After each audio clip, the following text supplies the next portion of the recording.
আসসালামু আলাইকুম রহমতুল্লাহ। বন্ধুরা, আমি আপনাদের মাঝে একটি ছোট্ট গল্প শেয়ার করব। এক সিংহ বৃদ্ধা ও দুর্বল হয়ে গেল। সে কোনো প্রাণীকে শিকার করতে সক্ষম হচ্ছিল না। সে জীবিকা নির্বাহে নিজের জন্য কৌশল আঁটল। কৌশলটি ছিল নিজেই অসুস্থ হয়ে পড়ল এবং নিজেকে এক গর্তে নিক্ষেপ করল। এমত অবস্থায় যখনই তার কাছে কোনো প্রাণী আসত, সে গর্তের ভিতরেই তাকে ফেড়ে চিড়ে খেয়ে ফেলত।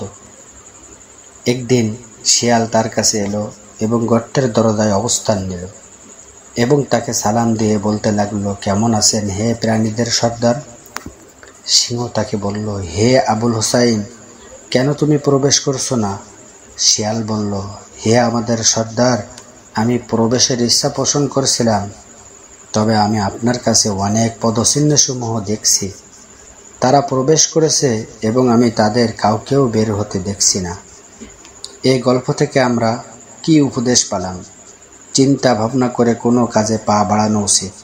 প্রবাদে আছে, ভাবিয়া করিও কাজ, করিয়া ভাবিও না। তাই কাজ করার পূর্বে ভেবে চিন্তে করা বুদ্ধিমানের কাজ। আসুন আমরা প্রতিটা পদক্ষেপ বুদ্ধি এবং বিচক্ষণতার মাধ্যমে সামনে এগোই।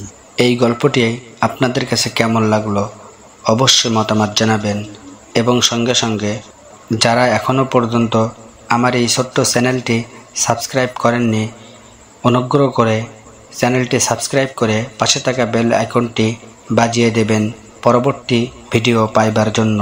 আল্লাহ হাফেজ।